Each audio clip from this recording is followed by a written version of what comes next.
नमस्कार, मैं हूँ अमिता पंकज और आप देख रहे हैं राजसत्ता एक्सप्रेस। राजसत्ता एक्सप्रेस के लीगल मैटर में आज बात करने जा रहे हैं inhuman condition in prison versus director general of prisons and correctional services and others के केस के बारे में, जिसमें सुप्रीम कोर्ट ने एक इम्पोर्टेंट जजमेंट दिया है और ये जजमेंट डील करता है नए क्रिमिनल लॉ बीएनएसएस यानी कि भारतीय नागरिक संहिता से। और नए क्रिमिनल लॉ यानी कि बीएनएस में एक सेक्शन है 479 और ये सेक्शन बात करता है अंडर ट्रायल्स के बारे में। और अंडर ट्रायल्स का मतलब वो लोग जिनके खिलाफ इस समय कोर्ट में केस चल रहे हैं। मान लीजिए किसी के खिलाफ जो है मर्डर, फ्रॉड या चोरी या चीटिंग जैसा जो है कोई केस चल रहा है और अभी तक जो है उसे दोषी करार नहीं दिया गया है, ना ही उसे सजा सुनाई गई है और अभी उसे गिल्टी भी जो है डिक्लेयर नहीं किया गया है। और ऐसे में उसके ऊपर जो केस चल रहा है और उसको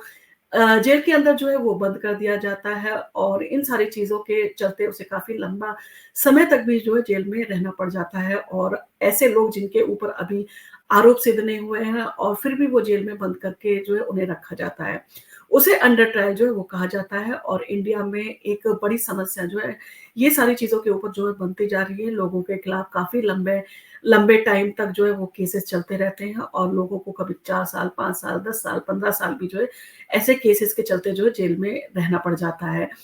और इन सारी चीज़ों के चलते जो है कभी-कभी ऐसा भी होता है कि उनके केस इतने लंबे चलते हैं कि उनके ऊपर किसी तरह का जो है आरोप सिद्ध नहीं हो पाता, या कभी-कभी जो है आरोप सिद्ध होता है, या कभी-कभी ऐसा भी चलता है कि उसे जो है जेल में रखा गया था परंतु वो गुनहगार नहीं था और उसे काफ़ी लंबे समय तक जो है जेल में रहना पड़ा। तो इन सारी चीज़ों को देखते हुए जो है ये बड़ी समस्या जो है भारत में बन गई है और भारत में एक बड़ी समस्या ये होने लगी है कि जेलों में कैदियों की संख्या जो है निरंतर बढ़ती जा रही है। जो अंडर ट्रायल्स कैदी हैं वो भी जेल में बंद हैं और जिन्हों जो है आरोप सिद्ध जिनका हो चुका है, यानी कि जिनके ऊपर आरोप लगे हैं वो भी जेल के अंदर हैं और जिनके ऊपर आरोप सिद्ध हो गए हैं, जिनके ऊपर जो सजा सुना दी गई है, गिल्टी उनको डिक्लेयर कर दिया गया है, वो भी जेल में रह रहे हैं। तो इस कारण जो है जेल में रहने वाले कैदियों की संख्या जो है बहुत बढ़ गई है और ओवर क्राउडेड जो है जेल होने लगे हैं। अब ऐसे में सरकार को जो है जेल में रहने वाले कैदियों की हर सुविधा का ध्यान रखना पड़ता है, उनके खाने-पीने का, उनका स्वास्थ्य का, बाकी सारी चीज़ों का ध्यान रखना पड़ता है। तो एक तरह से देखा जाए तो वो सरकार के ऊपर जो है एक अतिरिक्त भार भी जो है कैदियों को रखने का जेल में रहता है। और सेक्शन 479 जो है वो बीएनएस का एक प्रोविज़न उसमें डाला गया है। अगर आपके खिलाफ जो है लंबे समय तक केस चलता है और लंबे समय तक जो है केस चलने के बाद में भी केस खत्म नहीं हो रहा है और 4 साल, 5 साल, 10 साल और उससे भी ज़्यादा जो है समय आपका निकल जाता है और आरोपी जेल में ही बंद रहते हैं। तो ऐसे में ये प्रोविज़न्स जो है वो किया गया है कि अगर लंबा केस चलना है तो आरोपी को जेल से रिहा कर दिया जाएगा। और ये प्रोविज़न जो है पहले सीआरपीसी में भी जो है वो हुआ करता था। सीआरपीसी का जो सेक्शन था 436 ए उसमें भी ये हुआ करता था और बीएनएसएस में 479 में भी जो है यही प्रोविज़न डाला गया है। परंतु इसके अंदर एक बड़ा जो है वो बदलाव किया गया है। अगर आप अंडर ट्रायल जो है प्रोविज़न्स ये किया गया है कि आपके ऊपर अब मान लीजिए मर्डर का केस चल रहा है और केस चलते-चलते काफ़ी टाइम हो जाता है और केस जो है वो साबित नहीं हो पाता है और परंतु आपको जो है जेल में आपको बंद रहना पड़ता है और बिना कारण आपकी लिबर्टी जो है उसका वायलेशन होता है।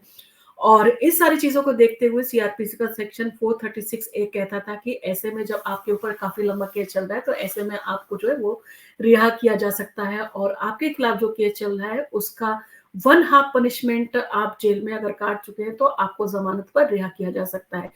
लेकिन अब भारतीय नागरिक सुरक्षा संहिता जो है वो आया है और सरकार ने जब इसमें जो है वो ये सेम प्रोविज़न जो है वो डाला है, तो उसमें उन्होंने एक और पॉइंट जो है वो ऐड कर दिया है और 479 में जो है वो प्रोविज़ो वाला पॉइंट जो है वो ऐड किया गया है। और प्रोविज़ो कहता है कि अगर आप फर्स्ट टाइम ऑफेंडर हैं, यानी कि आपको पहली बार जो है आपको अपराध के लिए जो है गिरफ्तार किया गया है, आपने पहली बार जो है कोई अपराध किया है तो आपके खिलाफ लाइफ में इससे पहले जो है ना कोई केस था, ना आपके ऊपर किसी भी तरह का अपराध जो है वो साबित हुआ था, ना ही कोई दोष आपके ऊपर जो है वो सिद्ध हुआ था और ना ही आपको कभी सज़ा जो है वो मिली है। तो इस तरह की चीज़ों में जब आपके ऊपर इस तरह का कोई दोष जो है वो नहीं करा आपके ऊपर किया गया है तो आप फर्स्ट टाइम ऑफेंडर जो है वो माने जाएँगे और ज़िंदगी में पहली बार आपके ऊपर मर्डर का केस या कोई भी तरह का जो क्राइम था वो लगा है। और ये केस आपके खिलाफ है और केस चलते-चलते काफ़ी टाइम जो है वो लग जाता है और केस की जो मैक्सिमम पनिशमेंट है उसका 1/3 आप जो है जेल में काट लेते हैं। तो एज ए प्रिजनर तो आपको जो है वो रिहा किया जा सकता है। और ये प्रोविजो वाला पार्ट जो है वो नया ऐड किया गया है बीएनएसएस में। और 479 जो 1 जुलाई 2024 को जो है लागू हुआ था। इन सारी चीजों को लेके कुछ लोग जो थे वो सुप्रीम कोर्ट में गए और उन्होंने इस पॉइंट को जो है वो उठाया और एक रिट पिटिशन जो है वो फाइल की थी। और रिट पिटिशन फाइल करके उन्होंने कहा कि इंडिया की जेलों में जो है काफी प्रिजनर्स बढ़ गए हैं और उनकी भीड़ जो है वो काफी इकट्ठा हो गई है और वहां पर लोगों को रखने की जो है वो जगह कम पड़ रही है। और अंडर ट्रायल प्रिजनर्स जो है जेल के अंदर जो है वो बंद है। कैदी भी जो है वो जेल के बंद, यानी कि जिनके ऊपर आरोप सिद्ध हो चुके हैं, जो कैदी माने जाते हैं, वो भी जेल में बंद है। और जिनके ऊपर जो है अंडर ट्रायल केसेस चल रहे हैं, आरोप उनके ऊपर लगाया गया है, वो भी जेल में बंद है। अभी उनके ऊपर किसी भी तरह का आरोप जो है वो सिद्ध नहीं हो गया है। तो ऐसे में जो जेल है वो ओवर क्राउडेड जो हो गए हैं। अब प्रॉब्लम होती है कि जेलों में कैसे जो है कैदियों को रखा जाए। और ये सारी प्रॉब्लम जो है इंडिया की जेलों में,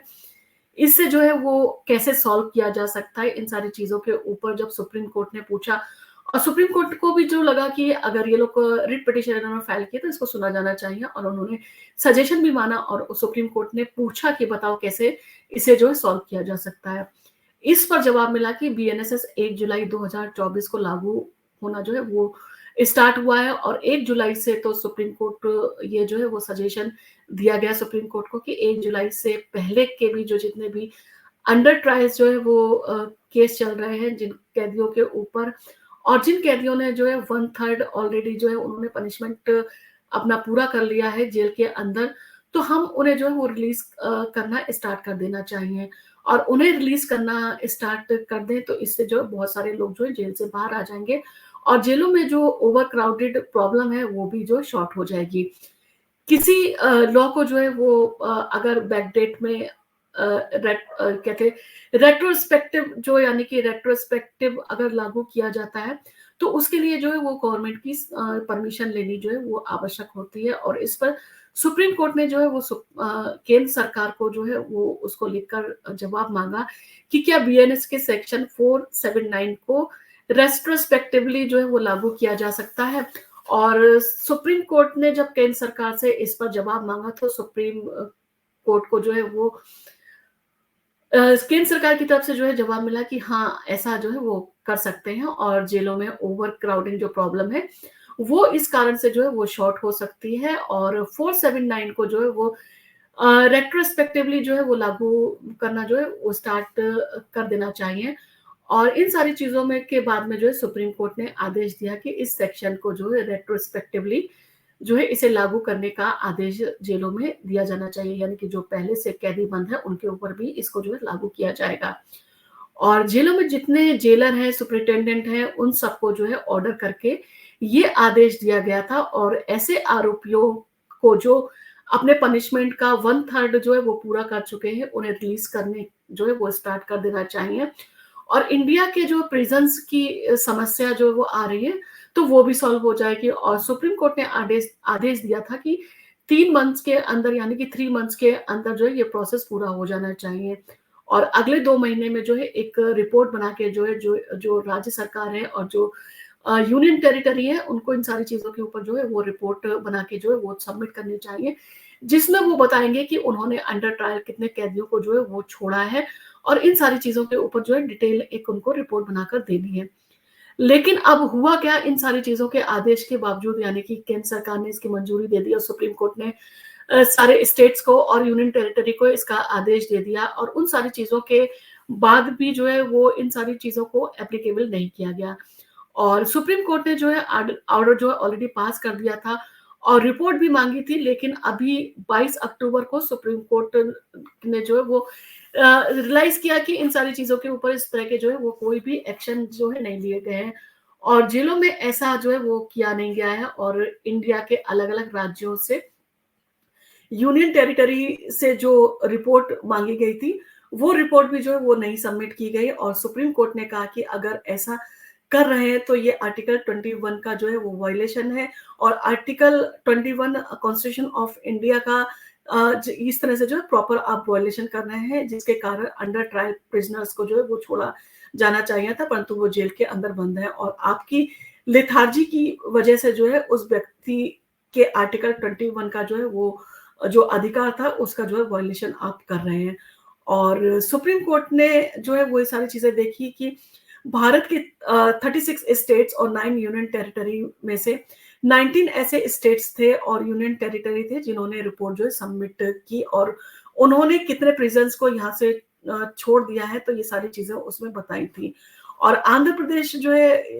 ये सारी चीजों पे जो है उसने साफ कह दिया था कि उसके यहाँ कोई भी अंडर ट्रायल जो है वो प्रिजनर नहीं है। तो इसके बाद में सुप्रीम कोर्ट ने कहा था आप इन सारी चीजों को चेक कीजिए, आप एक बार प्रोसेस जो है अपना कंप्लीट चेक कीजिए। अगर कोई इस तरह का अगर अपराधी है, तो अगर इस तरह का प्रिजनर कोई है अंडर ट्रायल, उसको जो है छोड़ा जाना चाहिए। अगर आप इन सारी चीजों में कोई लापरवाही होती है तो वो उसके अधिकार का वायलेशन है, तो इसलिए आप सारी चीजों को चेक करने के बाद में ही अपडेट कीजिए। और सुप्रीम कोर्ट ने बताया कि जो डेटा हमारे पास में आया है, इंडिया में बहुत ऐसे प्रिजनर्स हैं जिन्हें अभी भी जो है वो रिलीज नहीं किया गया है, और आदेश देने के बाद में भी इन सारी चीजों के ऊपर जो है एक्शन जो काफी स्लो लिया गया है, जिसके ऊपर जो है एक्शन लिया जाना चाहिए था। और सुप्रीम कोर्ट ने जो है ऑर्डर में वापस सुप्रीम कोर्ट ने जो है वो 8 नवंबर की जो है वो डेडलाइन तय की है। और ये जो है उसने ऑर्डर दिया, और इसमें उन्होंने ये सारी चीजें जो है स्पष्ट तौर पर की कि 8 नवंबर तक की जो है डेडलाइन है। सभी स्टेट्स और यूनियन टेरिटरी को जो है जो भी प्रिजन जो है वो सेक्शन 479 के अंदर जो है वो फॉल करते हैं, तो उसे जल्दी ही रिलीज कर देना चाहिए। और जितना जो है वो जितने भी फर्स्ट टाइम ऑफेंडर हैं जिन्होंने अपनी मैक्सिमम पनिशमेंट का 1/3 हिस्सा जो है वो काट लिया है, तो उन्हें जल्द से जल्द जो है वो आइडेंटिफाइड करके जो है, और उन्हें जो है जल्दी से जल्दी जो है रिहा किया जाना चाहिए, क्योंकि इन सारी चीजों में जो है उनके अधिकार का वायलेशन होता है। और ये सारी चीजें जो है कहीं ना कहीं एक सरकार के लिए भी जो राहत का काम करेंगे, क्योंकि अभी जितने भी जेलों में कैदी बंद हैं उन सारे लोगों के कारण जो है बहुत सारी प्रॉब्लम भी होती है। सरकार को एक भारी खर्चा भी जो है वो इन सारी चीजों को देखते हुए चुकाना पड़ता है। और इसके साथ ही साथ आपने देखा होगा कहते हैं जो दिल्ली शराब घोटाला था, उसमें भी जमानत देते समय जो है वो जजेस ने यही कहा था कि जो कैद है वो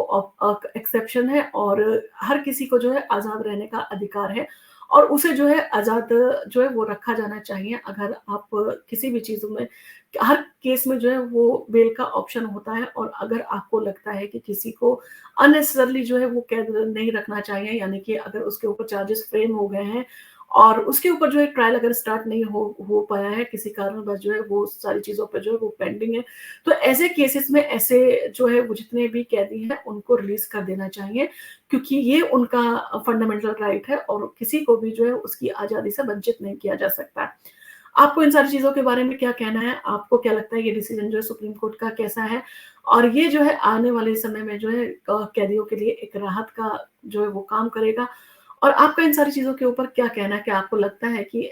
जो कैदी जेल में बंद रहते हैं, अगर अंडर ट्रायल उनका स्टार्ट नहीं हो पाता है, तो एक तरह से देखा जाए सरकार को जो है उनके खर्चे को जो है उठाना पड़ता है। तो ये सारी चीज़ें जो है वो सरकार के लिए भी जो है एक भारी जो है बोझ का काम करती हैं,